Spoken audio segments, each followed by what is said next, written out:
Labą dieną.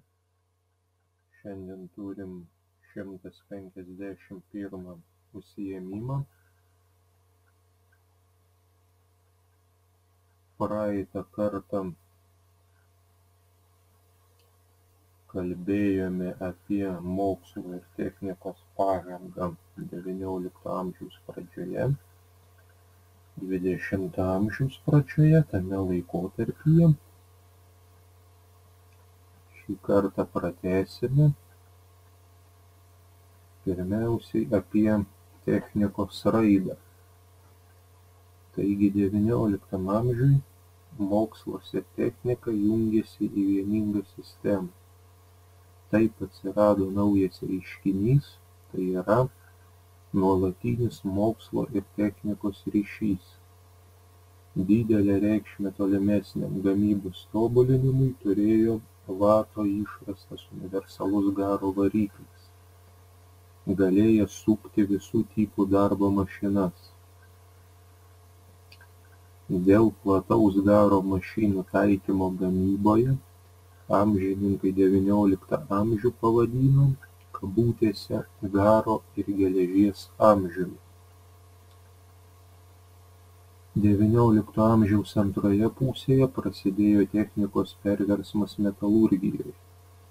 Plečiantis gamybai, geležinkelių tiesimui, garvežių ir laivų gamybai, tiltų ir namų statybai reikėjo kokybiško plieno, kuris būtų tvirtesnis, lankstesnis, lengviau apdorojamas ir, lyginant su geležimi, atsparesnis korozijai.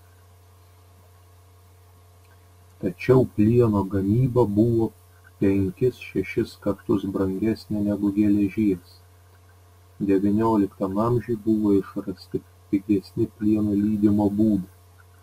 1864 metais prancūzas Pieras Martenas kartu su tėvu išrado ir užpatentavo plieno lydymą liepsninėje krosnyje, kuri buvo pavadinta išradėjo vardu. XIX amžiaus pabaigoje prasidėjo plieno gamyba pramoniniu būdu. XIX amžiaus antroje pusėje prasidėjo sparti chemijos pramonės raida. Dar amžiaus pradžioje buvo išrastas kaučiuko perdirbimo į gumą procesas, tai yra vulkanizacija. Daug naujovių buvo pritaikyta tekstilės pramonėje, ypač svarbus buvo paprastesnis ir pigesnis sodos gamybos būdo išradimas. Soda buvo naudojama gaminant stiklą, muilą, dažus. Popieriaus gamyboje medieną pakeitė celiuliozė.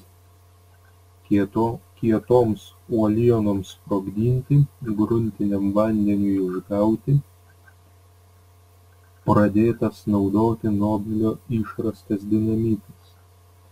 XIX amžiaus pabaigoje aliuminiui išgauti iš boksitų pritaikomas elektrolitinis gamybos būdas.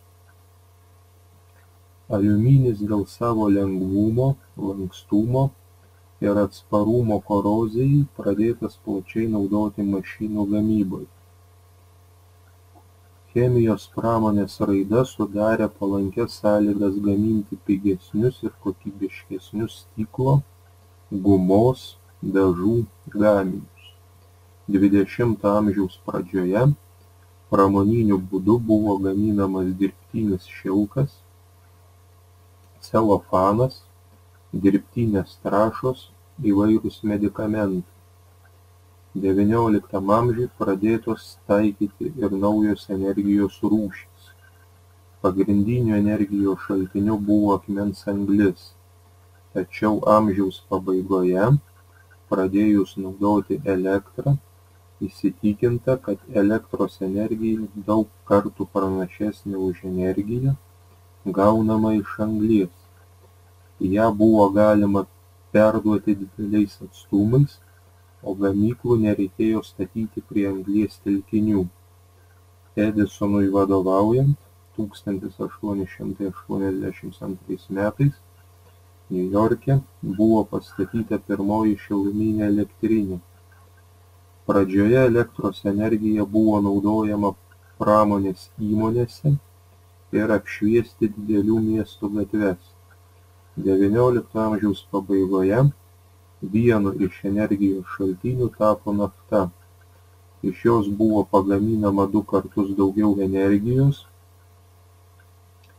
negu iš tokio paties anglies kiekio. Ypatingai naftos poreikis išaugo išradus vidaus degimo variklį. Apie susisiekimo ir ryšių priemonių raidą. Pramonės perversmo metu išaugo geležinkelių reikšmė. Jais buvo galima pigiau, greičiau važiuoti, didesniais kiekiais gabenti krovinius ir keleivius. Greitai pramoninėse valstybėse išsiplėtojo tankus geležinkelių tinklas. 1869 metais JAV buvo nutiestas pirmasis transkontinentinis geležinkelis. Rusijoje 1904 metais buvo baigtas tiesti Sibiro geležinkelis, nusidriekęs iki Ramiojo vandenyno. Amžiaus pabaigoje pasirodė pirmosios elektrifikuotos geležinkelio linijos.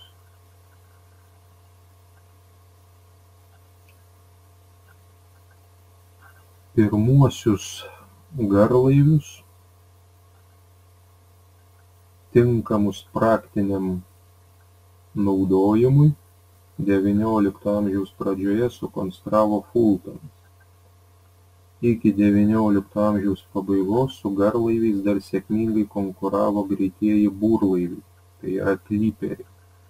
Tačiau 1869 metais, atidarius Sueco kanalą, tapo aišku, kad garlaiviai pranašesni už burlaivius. Vystantis pramoniai, imta statyti plieninius garlaivius, kurie buvo 5 lengvesni už geležinius. XIX amžiaus pabaigoje, patobulinus garo mašinas ir pradėjus naudoti sraigtą vietoj rato, garlaiviai įsiviešpatavo jūrose ir vandenynuose. XX amžiaus pradžioje pradėti statyti pirmieji milžiniški keleiviniai turbinlaiviai.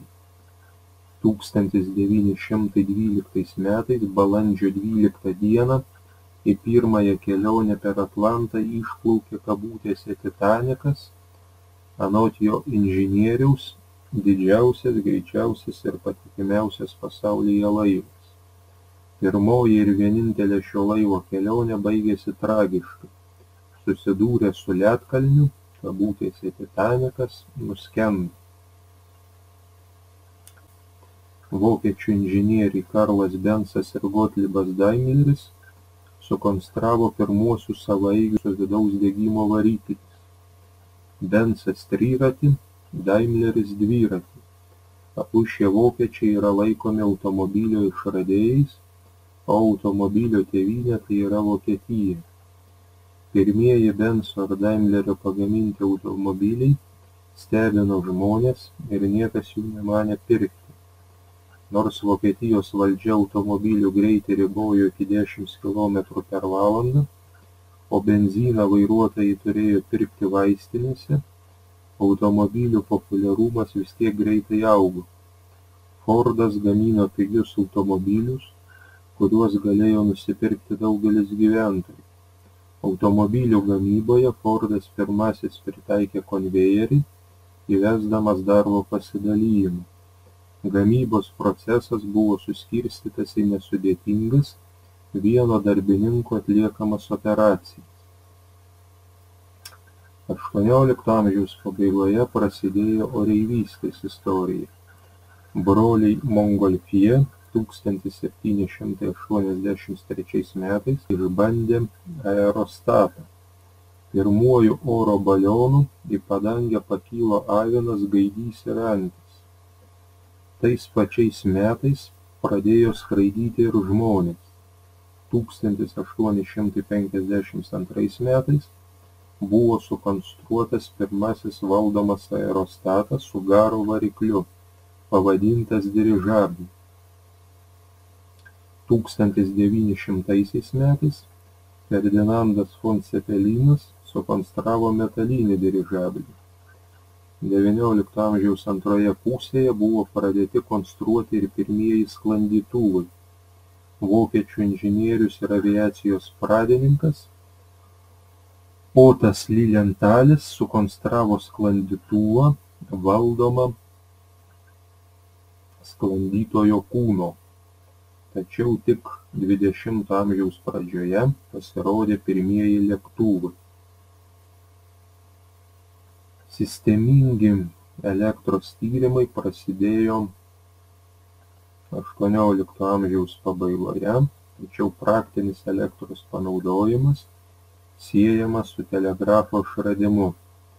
Amerikietis Samuelis Morze išrado elektromagnetinį rašantįjį telegrafo aparatą ir sukūrė telegrafo kodą, tai yra Morzės abėcėlę. 1843 metais tarp Vašingtono ir Baltimorės buvo nutiesta pirmoji telegrafo linija. Atsiradus telegrafui buvo galima daug greičiau perduoti informaciją. 1851 metais Londone įkuriama pirmoji tarptautinė Reuterio telegrafo agentūra. Telegrafų linijos pradėtos tiesti dideliais atstumais, o netrukus po sunkių bandymų buvo nutiesta pirmoji telegrafo linija Atlanto vandenyno dugnu. JAV išradėjui Aleksandrui Belui 1876 metais išradus telefoną pavyksta užmegzti pirmąjį telefono ryšį. Žymus italų radiotechnikas Marconis 1895 metais bevieliu telegrafu perdavė radijo signalus ir užpatentavo bevielį radijo ryšį.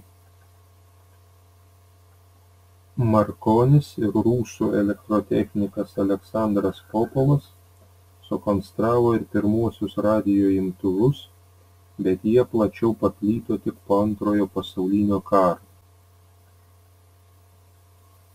Klausimai ir užduotys. Pirma, trumpai papasakokite apie technikos raidą.